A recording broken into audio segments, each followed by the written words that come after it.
In this session, we will discuss the issue of minimum support price. So when it comes to minimum support price, there are very simple questions. Simple questions as in like who announces the minimum support price, or what are the crops which are covered under minimum support price regime. So these are some very simple questions which are asked, and then there are also some concept based questions like the impact of minimum support price, or what are the reasons behind the introduction of minimum support price. So all these type of questions are asked, which are generally we do not cover in our discussion, because our discussion largely it surrounds towards the what are the who announces minimum support price, what are the crops are under that minimum support price. And in recent days there is like a debate which is going on about the profit, which is that is 50% of the profit for the producers under the MSP regime. So what are the costing issues which are associated with MSP issues? So all these debates are going on, but generally there is no discussion on the fundamentals of the minimum support price. And in last few years we have seen that UPSC is generally tending to ask the fundamental questions based on concepts or the fundamentals of the issue. So we will try to understand what are the fundamentals of minimum support price. This discussion will be beneficial for your both prelims and mains, because in prelims there are conceptual questions, and in mains you should be thorough with the concept of minimum support price, right? So when it comes to minimum support price, there emerge two aspects. Generally we only discuss the pricing issue of the under the minimum support price, but when it comes to MSP, there are two issues which emerge. Issue number one is that is of pricing, and one more issue which we generally tend to forget is that of procurement. So a lot of procurement is done by government for its PDS program or buffer storage or future strategic reserves, but we generally exclude that discussion in our MSP issue. So we will try to encompass both these aspects, that is pricing, and then we will also discuss what are the issues of procurement. So when we discuss procurement, we will see how procurement is done, then what type of reserves government keep with it, that is say buffer reserve or operational reserve. Then when it comes to pricing, we will discuss minimum support price, we will also see what is procurement price, and then we will also see what is the issue price. So one more thing I forgot to mention. So we'll see what are the various roles played by agencies such as center, state, and the Food Corporation of India. So when it comes to agriculture pricing, why in the first place we need agri price policy in the first place? So this is one more question. So what is the rationale behind having agri price policy? So if you have been reading, or if you have read this year's economic survey, this year's economy, that is 2019-20, so that particular survey discussed one very complex phenomenon, and the phenomenon was cobweb phenomenon.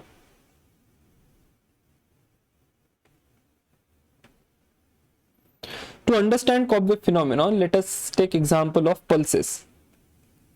So pulses is one of that crop which has a high fluctuation in its prices. So what happens is, in certain years the prices of pulses tend to skyrocket, as we also have seen, like in last few years it has skyrocketed to say 200 per kg. We're talking about arhar in specific here, right?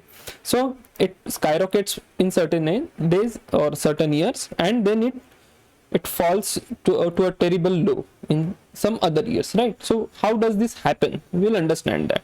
So that is what is explained by the cobweb phenomena. So what happens is, let us say this year, that is in 2020, the prices of pulses is very high, right?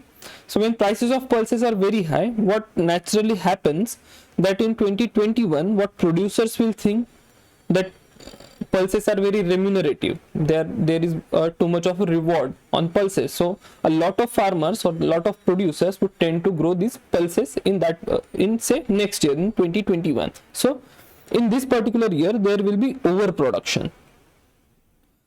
So as there is overproduction, naturally the law of demand and supply applies here, right? So as per law and demand and supply, law of demand and supply, in case of overproduction, the prices of pulses which skyrocketed last year, they would come to a minimal low, a very low in this case, right? So in this particular year, in say 2021, it will get say very marginal reward, right? Because prices aren't that great. No matter how much you produce, it is not going to recover your all the amount, or it is not going to give you a lot of profit as it gave in last year. So that is somewhere then farmer feels that this pulses produce is not that lucrative, right? So the next year a lot of producers would think, let us drop pulses this year and pick some other crop. So when they pick some other crop, naturally the production of pulses, it goes down, right? So very low produce is there. So as there is very low production, what naturally happens, again the law of demand and supply applies here.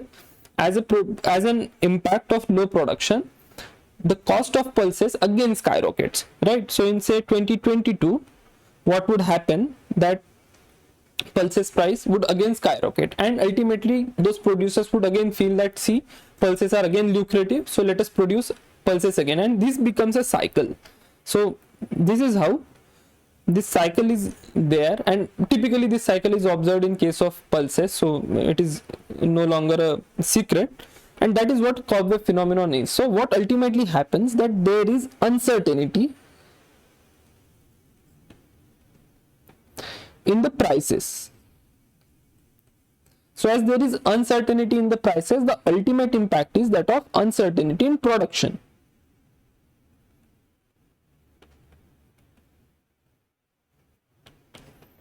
Right? So these are two aspects, and that is why these are, like, say in simple words, fluctuation of prices.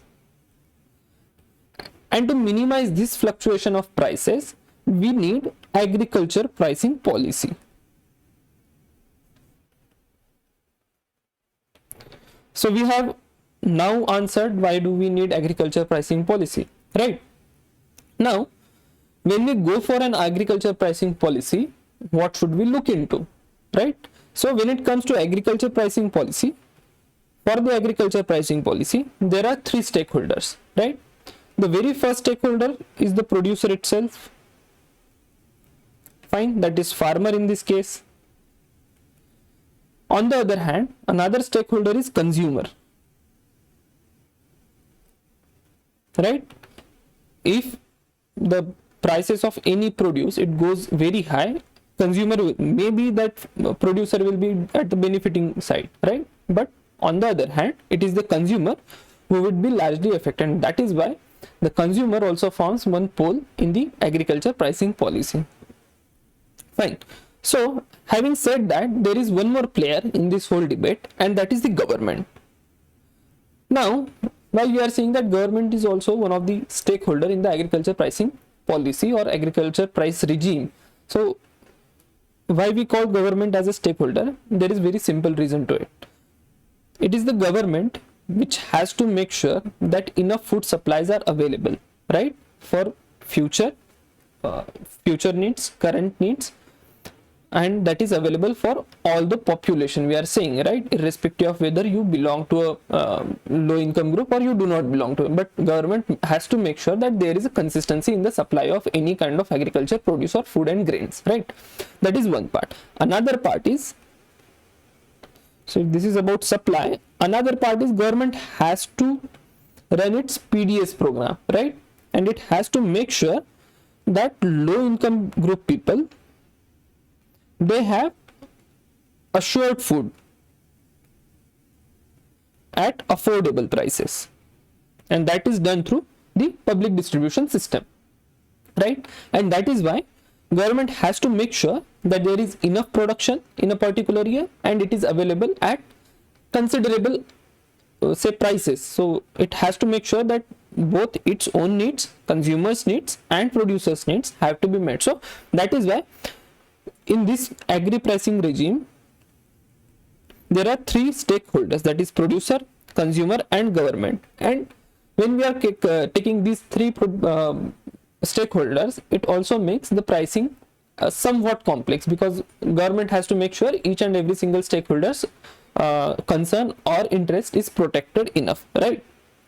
So that is what the agriculture pricing policy is all about. So let us define the objective of agriculture pricing policy in India. So if we are to say the objectives of agriculture pricing policy, the very first objective can be to make sure that producers have enough remuneration. This is one part.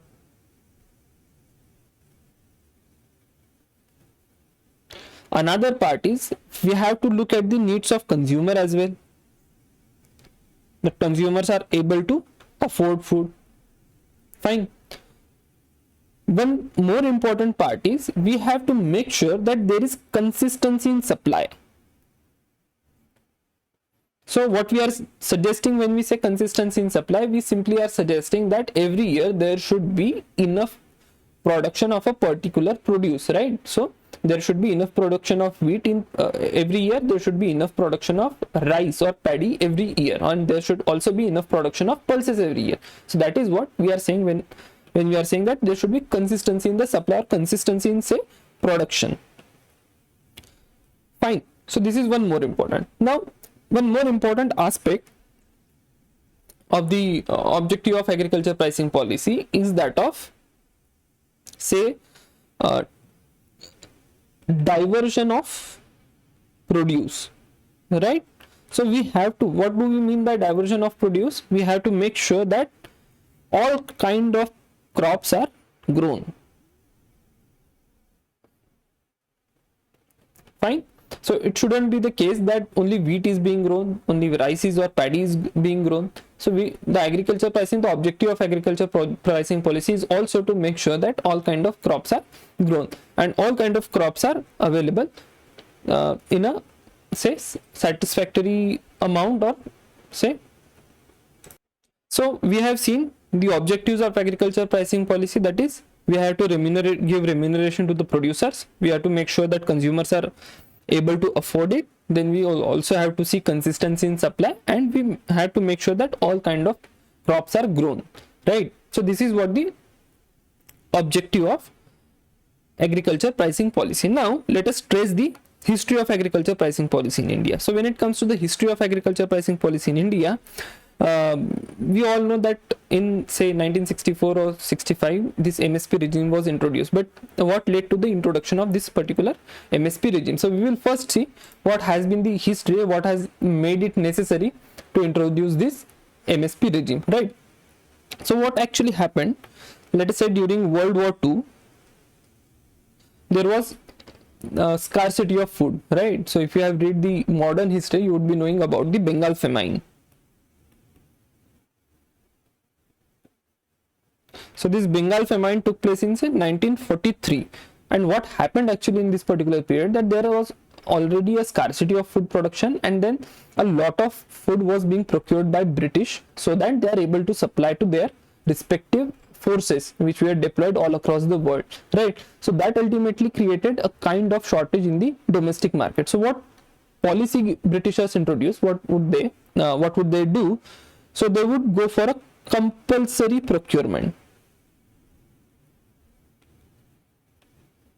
So the modern day procurement which we are doing, you can trace its roots back to the World War II, when Britishers, they needed a lot of food grains for their forces which were deployed all across the world. So they went for a compulsory procurement. So every farmer in this country who was producing wheat, say wheat, paddy or other food grains, he had to, government was compulsorily procuring that particular food grain, and after that it was rationing in domestic market. So it would take away whatever it would need for their own needs.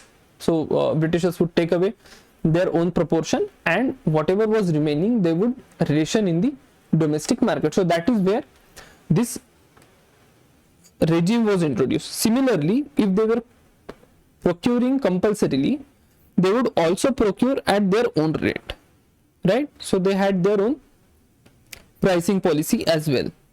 So this is how the system of agriculture pricing and agriculture procurement gets introduced in the Indian agriculture or Indian markets, right? So this is happened during 1943-45, say. Now Obviously, in 1947, everything came in our hand, so we did not want this kind of rationing and procurement and compulsory behavior to exist there, right? So what Indian government did then, it relaxed the restrictions. So in 1947, these restrictions were relaxed, but this did not last for a longer period, because what happened eventually, there was again a sort of crisis in domestic market, because there was low production, right? So as a result of low production, there again came a crisis in food grains in domestic market, and that crisis necessitated a kind of restrictions to be reintroduced. So in 1948 there was food crisis, right? And this food crisis ultimately led to the reintroduction of restrictions or controls, we can say. Fine. So this is what again happens in 1948. Similarly, after few years, this kind of policy, it kept on hopping. So on certain years there would be some restrictions, on certain years there would be some relaxation. So this continued to as late as say 1957. Fine. So in 1957 there was one food grains inquiry committee.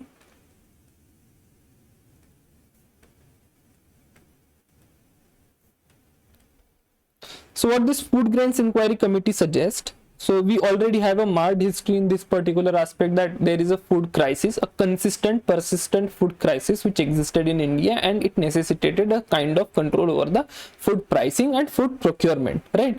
And all this was studied by food grains inquiry committee in 1957. So what this committee suggests, the committee suggests that there should be a kind of social control over the wholesale trade of food grains. So it suggests a social control.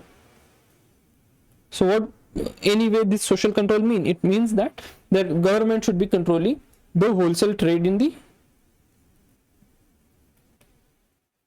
in food grains, right? So this is what comes to the system again. This is the kind of control which was reintroduced. So I already said that in these particular years, this policy of relaxation and restriction was just hopping from one side to another side.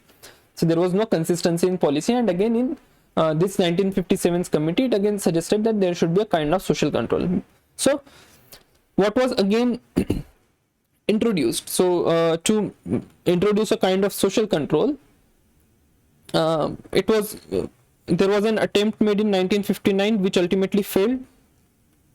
Then again in 1964 one more experiment was conducted. In 1964 what government did, government divided whole country in food zones. So what did it do in food zones? It made some wheat zones, and again it made some paddy zones, right? So there were some 8 wheat zones, and all of the South India was under a paddy zone. So what used to happen is, let us say in case of wheat zone, so whatever food grains were available in one zone, they could be redistributed or they could be transported, bought and sold in that particular zone itself. So there would be no cross zone sale or procurement of food grains. So that is kind of control which the government introduced in 1964. Similarly, again, see if you see a particular wheat zone, in that particular wheat zone only you could sell or procure your wheat, right? It could not be sold to the nearby wheat zone either. And similarly it was for paddy. So neither could wheat go from one zone to another, neither could wheat go from wheat zone to paddy zone, and nor could paddy come from paddy zone to wheat zone. So that kind of control and restrictions was introduced in the 1964, but ultimately again this also failed, right? Now let us move further in time. So what happens again during that particular period, say 1964 1965, we had to face again food crisis. There was food crisis, point number 1. Another point is we imported a lot of wheat from United States, right? So it is also called as something called Milo. So it was very poor quality wheat, and this particular poor quality wheat was introduced because we could not produce enough in those particular years. So all these led to a phenomenon called Green Revolution. So when we will study post independence, we will see how we came up to the phenomena of Green Revolution. So when Green Revolution was introduced, no farmer would take up the initiative of the government. So nobody would want to risk. Generally there is a tendency, human tendency is there, we tend to go with the status quo. Now when Green Revolution policies were introduced, there would hardly be any farmer who would want to take on the Green Revolution benefits, right? Now to make sure that there are enough takers for the policy of Green Revolution, what government does is it introduces a mechanism of minimum support price. So what this minimum support price mechanism would do, now I tell you that this is the policy of Green Revolution under which you have to produce wheat and paddy. These are the kind of varieties we have to produce under these circumstances, and you should subscribe to this particular program. Now once a farmer would subscribe to this particular program and you give him an assurance that if this is your produce, you will be benefited with the minimum support price. So you will have an assured income. So you would tell that particular farmer beforehand that there would be a assured income in terms of minimum support price, and that is how government made sure that there are enough takers to the Green Revolution. So what was government's intention? So government needed to produce enough production had to be there, right? And to make sure that there is enough production, government had to make sure that there are enough producers which are participating in government's program, and that was made sure through the mechanism of minimum support price. Fine. So this is how the regime of minimum support price comes into the picture. Similarly, to introduce a kind of agriculture pricing policy,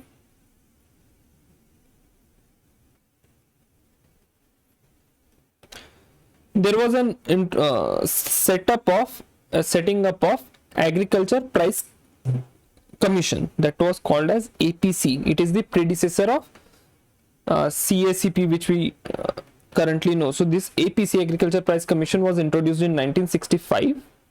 It was on the recommendations of, say, there was one L.K. Jha committee in 1964. This L.K. Jha committee recommended the setting up of Agriculture Price Commission, which ultimately decided the agriculture pricing policy in India, and that was solely out of the intention to make sure that the policy of Green Revolution or whatever which was being introduced in those particular years, it is successful, right? So that is how the minimum support price regime comes into existence. So what minimum support price initially promised the farmers, so what MSP promised the farmers is that of long-term guarantee,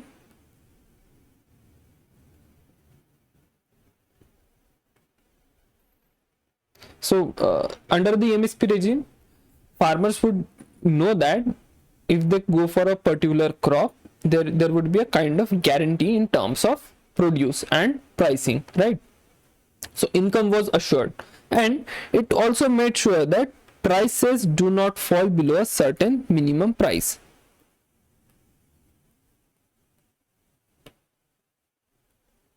Right, so here you can see that there is long-term promise and then there is a short-term promise. So what happened with the long-term promise, it made sure that in future there would be enough supply of food crops, right?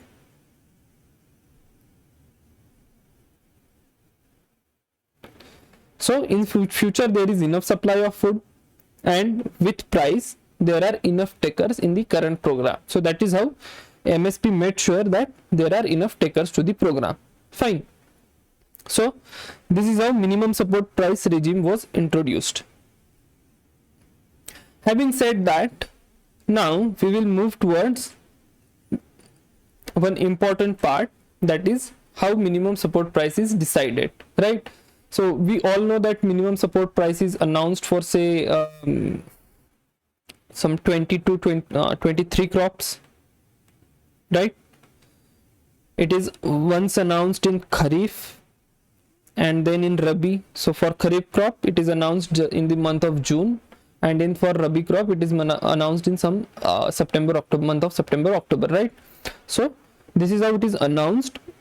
CACP makes recommendation regarding, so we all know this particular part. I am just briefly summarizing this, that CACP makes recommendation to the government, and then government ultimately finally takes the decision on the prices of the these 23 crops, that is MSP of these 23 crops. Now how CACP decides, this is one more question, how CACP decides on the pricing of this particular crop. So when it comes to the decision of the this particular crop, CACP goes into the demand and supply part, then it also goes in the what kind of prices are there in the market, in domestic market, in international market. It also sees the intercrop parity. It makes sure that one crop is not, there is no skewed, it is the MSP is not skewed towards a particular crop, right?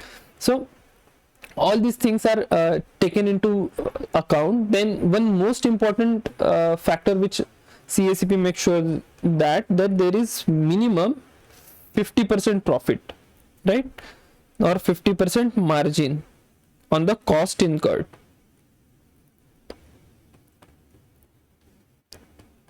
So this is what is currently under a lot of discussion. A lot of experts say that current MSP regime does not translate into the 50% margin of the on the costs incurred, and then there is government standing that somehow it is making sure that there is 50% margin on the cost incurred. So we will see this particular part. Now we already have briefly seen how MSP is announced. MSP is announced by MSP is recommended by CACP, announced by government for 23 crops of Kharif and Rabi both, right?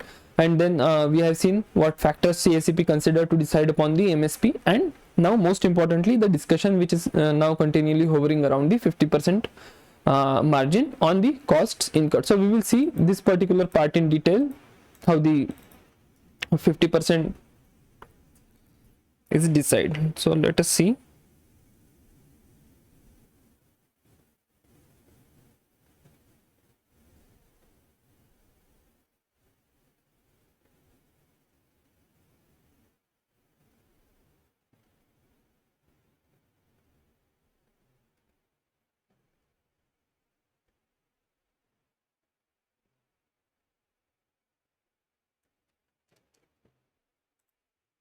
So here is one simple diagram.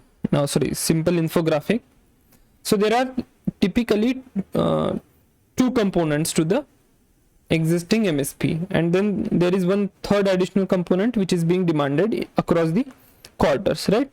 So first and foremost component which goes into the consideration of minimum support prices, let us say this is MSP is equal to A2 and FL. So this is MSP actually, let us say.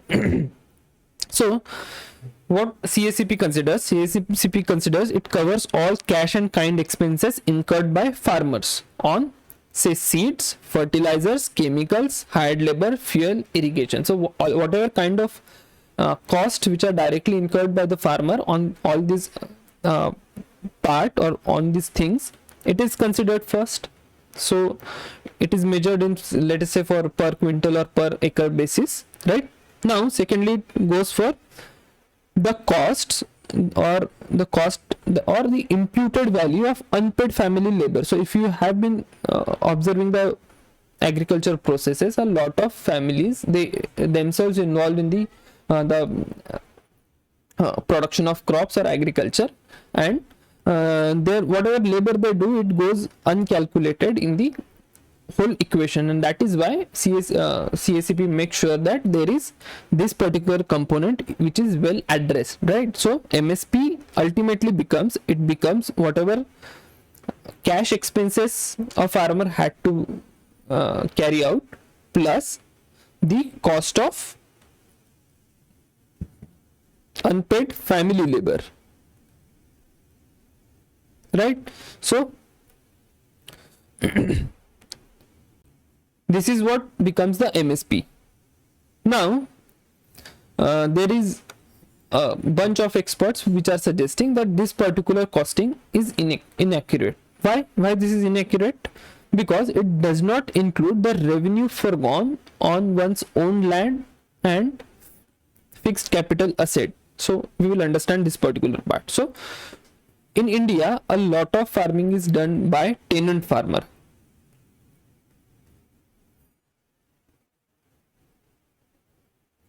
So what tenant farmer would do, they would take some land on lease or say land rent, right?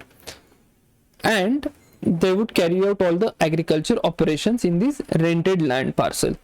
Fine. So when all the agricultural activities being carried out on the rented land parcel, definitely if MSP is whatever cash expense and unpaid family labor,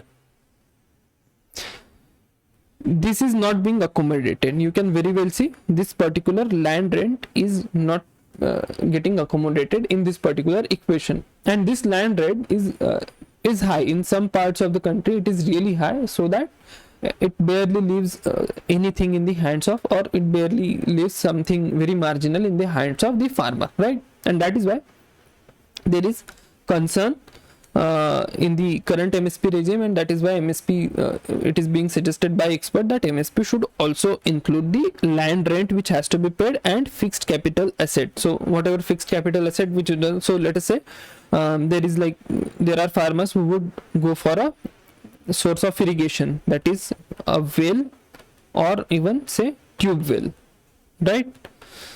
So if farmer invests in any kind of this fixed capital asset, certainly this equation is not making sure that that is met with, right? And that is why again we have to consider this particular part. So this is all about the MSP pricing currently, with on all kind of confusion which is going around the MSP pricing. And now we will see how effective had been the MSP regime. So there are two aspects again when it comes to MSP. One is there are positives of the MSP, and then there are negatives also. When it comes to considering positive, one thing, it has made sure that it has assured food grain supply for the whole country, right? So when in 1960s, in late 1960s or early 70s, there was a lot of food crisis existed, right? And because of this MSP mechanism and green revolution, it was made sure that there are enough food grains available in the domestic market, fine, or even in the public distribution system. So that is one part. Then another part, it made sure that farmers have enough income. Farmers' income was also assured, right? Similarly, it made sure that there is investment in agriculture. So because of assured income, some surplus amount was saved by farmer, and farmers made sure that they are investing in their agricultural purposes. So that is all about the positive aspect of the MSP regime. Now when it comes to negative aspect, this MSP regime is said to have or given a lot of negatives in the agriculture. So first and foremost is there is overproduction of particular crops.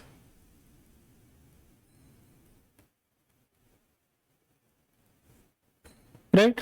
So if you take example of wheat and paddy, so largely this particular MSP mechanism, it has benefited wheat and paddy the most, and that is why even in the regions like Punjab there is only production of paddy, but naturally that is not a region where there should be a paddy production in terms of the geographical conditions, right? So that is why it is said that it has resulted into the overproduction of particular crops. And other way to say it as, that is, there is bias towards certain crop, right? So this is one part. Now another important aspect is it has contributed to inflation. So when you have a minimum price for anything. So you ultimately are taking on the market forces, right? So you are ultimately affecting the rule of demand and supply. So when you affect the rule of demand and supply, and then there is minimum threshold below which prices cannot go, it would ultimately add up to the inflation, right? So this is one more aspect of the MSP regime. Now one more allegation towards MSP mechanism is that it benefit only the large farmer. So this particular comes out of the Green Revolution also, because Green Revolution ultimately benefited the large farmer, because Green Revolution demanded certain kind of investments. So there was certain amount of mechanization which had to be brought in, then there was to be investment in irrigation and fertilizers, fine. So all those as was associated with the Green Revolution, and minimum support price was a ultimate conclusion of Green Revolution process. So that is why, as Green Revolution benefited large farmers, similarly this minimum support price mechanism also benefited large farmer only, fine. So that is one more negative aspect of the minimum support price regime. Now ultimately what this minimum support price regime did, it affected or it completely altered the cropping pattern in India. So again, as we say that there is a overproduction of particular crops, so how this overproduction or bias towards particular crop occurred, right? So a farmer would knew that government would necessarily provide minimum support price for wheat and paddy. So in earlier days, this minimum support price was largely available for wheat and paddy only, and later on gradually a lot of other crops was then subsequently added. But since it started with the wheat and paddy, a farmer would naturally have a bias towards growing those wheat and paddy. And even in the regions such as Punjab, which is traditionally a wheat growing region, with the help of irrigation, the waters from Bhakra Nangal Dam and groundwater, there are 3 seasons for the paddy itself. So the geography does not even allow for one season of paddy.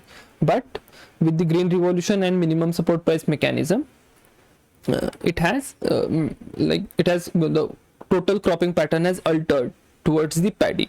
That is one major negative aspect. And similarly, we have to take in consideration the environmental damage, right? As we said that a lot of irrigation fertilizers are being used, irrigation water is being used, groundwater irrigation is being used. So ultimately there are environmental consequences. So you will also learn this particular part in the environment segment, so we will not emphasize much on that. So these all things are associated with it. Now again, adding to that, one more aspect is there, the strain on our fiscal deficit, right? So when you know that you are going to procure food grains at a certain minimum cost, and it is not dependent upon the demand and supply rule, so whatever which is being available in the international market or even in the domestic market, these prices tend to in certain years these prices tend to get higher than the overall prices in the international and domestic market. And that is why government has to shell out a lot of money to make sure that MSP regime is, our MSP program is successful every year, and that ultimately creates a stress on our fiscal deficit, right? So all these are negatives of minimum support price, and then there are certain positives also. So one simple positive is we have assured food grains. So it is also said that we have food supply for the say next 2 to 3 years already, which is lying in the government storages, right? So that is what all about the minimum support price. So we have discussed how minimum support price mechanism originated, then we have also discussed in brief for like CACP announces the CACP recommends the minimum support price, government announces, it is announced for 23 crops. Similarly 50% margin on cost, we have seen all that equation, we have seen A2 plus FL plus C2, what that equation is, fine. And then we have discussed positives and negatives of the minimum support price regime. Now we will, as we we discussed in the beginning of the lecture that we have to discuss two parts. One part was about the agriculture pricing policy. So with the minimum support price, we have discussed the agriculture pricing policy part. Now we will discuss the procurement policy. So part B of our discussion is procurement. Now, why this procurement policy is important? So we have minimum support price, right? So imagine that you as a government announce that wheat should be procured at say 1700 rupees per quintal, right? So if the minimum, if 1700 is the minimum support price, you announce. Now how to make sure that this particular price is being paid by all the traders, right? So there is actually no mechanism to make sure that. Fine. So this is one aspect. Another aspect is government runs a public distribution program, that is we call as PDS. When we will discuss PDS, we will see this PDS, how it gets translated into targeted PDS. So that is a part of another discussion, but for present consideration we will see that it is just a PDS, and for PDS government has to meet its own target of procurement. It has to make sure that in its storages there are enough food grains available to meet the current and future demands, right? So for that, what government does, government makes sure that it is procuring at the MSP from the farmers. So it typically procures wheat and paddy. So whatever MSP government announces, at that MSP government makes sure that it is procuring wheat and paddy. Then these procured food grains, they are stored with the FCI or at regional level with the state government godowns, and from those state government godowns and FCI godowns, it is made available for the PDS program. So as and when produce reaches the market, government gives certain period. So during this particular period, government procures wheat and paddy from the farmers, right? So this is, I'm just simply putting a layout. After that we will see the details of it, and that is what the procurement part of the MSP regime. Fine.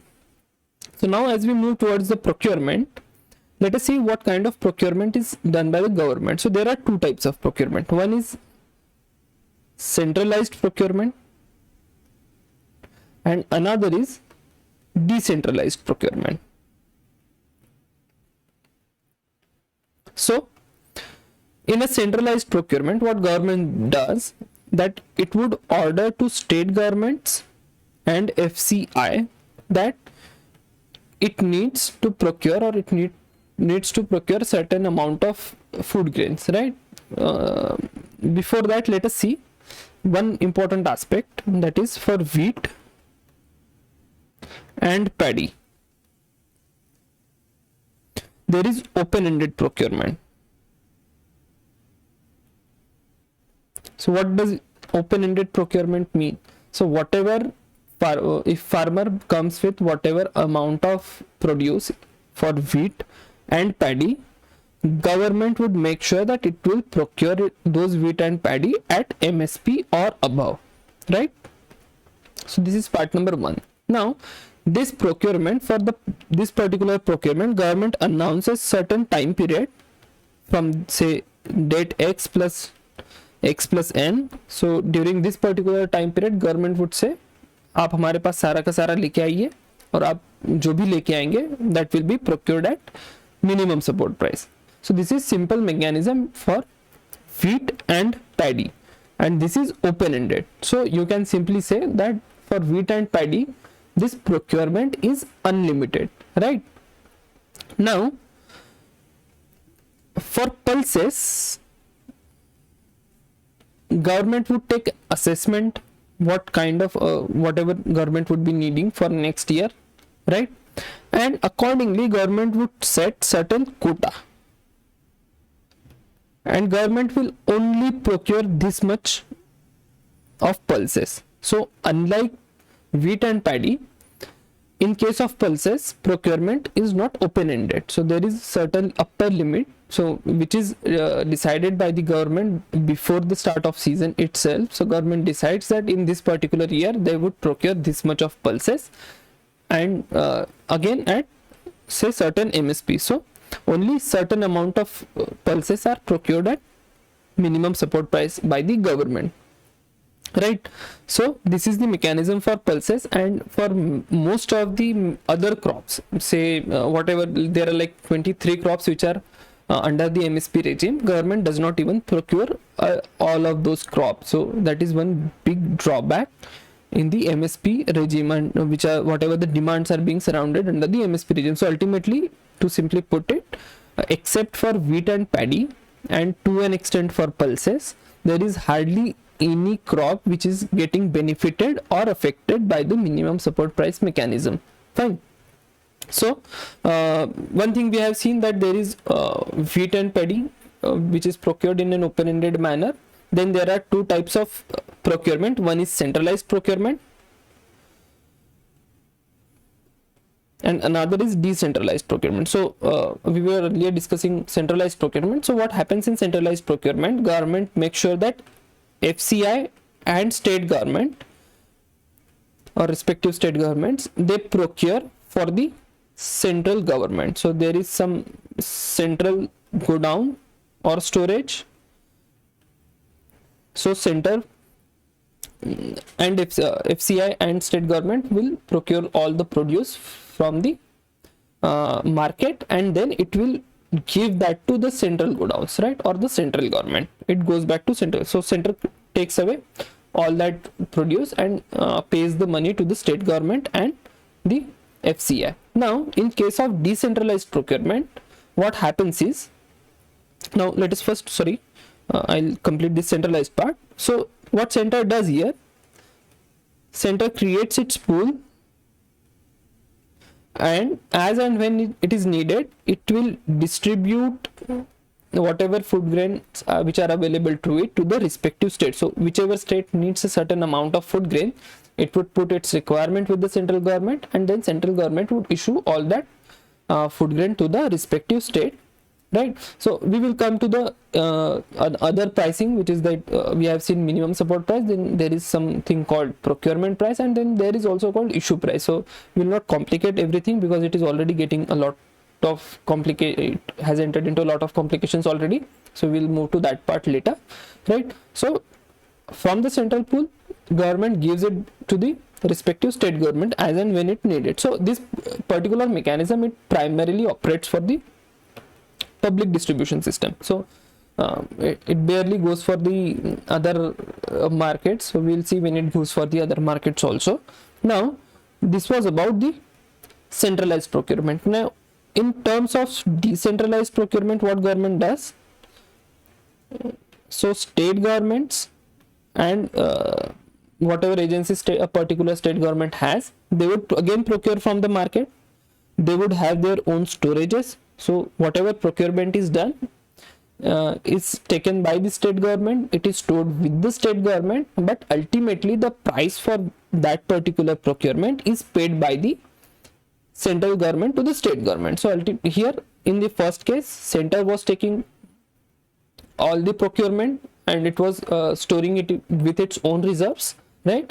In case of decentralized procurement, procurement is being done by states at regional level or even at the tehsil or district level. All those food grains are stored with the respective godowns of the state government. Only the price or the cost which is incurred by the state government for the procurement, it is paid by the central government, right? So this is how the decentralized procurement is done. Now this is again like not very important, but this is how PDS mechanism works, right? So for PDS purpose only all the storages and decentralized and decentralized things are done.